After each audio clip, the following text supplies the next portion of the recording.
Hi, I'm Indu, and theatre has always been my first love.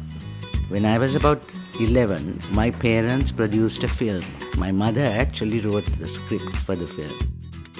And of course, where theatre is concerned, I regard Mrs. Yolande Abevira as my guru. She taught me how to walk, think, and act on stage.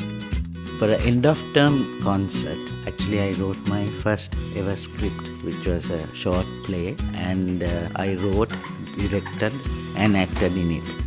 The first few productions that I acted in was at Yolande. It was King and I, which was, I can't remember exactly, but staged somewhere in the early 70s, where I took part as one of the children. But in 1999, when Yolande School produced this again, I played the king.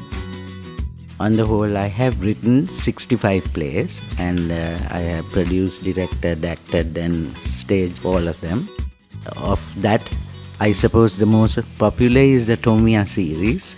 Tomiya, I suppose, is like my alter ego, because he basically says what he thinks, but he's a nice guy. I'm not saying I'm nice, but he likes to help people, make people happy. I suppose that's my inspiration also in doing drama, because I like to entertain people.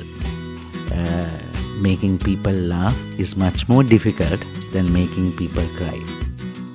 So my mission is to make people laugh and to entertain them.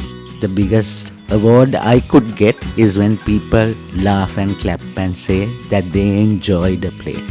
I've been using theatre also to as a form of educating people, because we do training programs, launches, and even for events, according to whatever message that needs to be delivered to the audience. We do that through humor and laughter. So theatre was my first love, and it's my first love that brought me the love of my life. I was standing outside the Lionel Vent and I was introduced to Sen, and as usual I asked, "Aren't you interested in acting?" And she said, "I'm not really an actress, I'm more a dancer." And I was in the middle of writing Madai Tomiya 007 Una. I needed dancers. So I said, "Great, give me your telephone number, I'll contact you." And she danced for that play, and then she danced into my life. It was not love at first sight. We knew each other for nearly 2 years, and we became close friends. It was much later that we realized we bonded. And so now she helps me with the productions and the work I do. So it's generally what we do now, but I'm not henpecked and I'm not abusive either. But it's a nice balance. My wife says things in Indu's life is my mother, cameras, watches, pens, theatre, and she, the wife, is sixth, and she's happy in this spot. But that's not really true, because my parents are very important to me. But when it comes to cameras, watches, pens, well, I like them, I collect them. Watches, of course, sometimes I'm not looking at the person's face, I'm looking at his wrist, because the watch has fascinated me. That's it. That's something I'm kind of obsessed with. I like pens, yeah, but then the wife is who I have to live with now. Unlike some people, I don't eat to live. I live to eat. I love my food.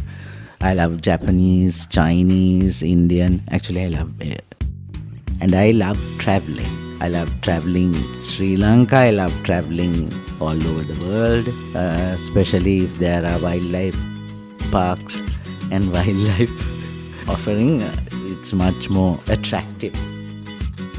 Basically, being a Buddhist, I believe in not being a burden or a hindrance to other people, living life and helping others, because Buddhism is really a philosophy. I don't look down on other people, think equal. People ask me if I would like to change anything in my life if I could, and the answer is I wouldn't change anything.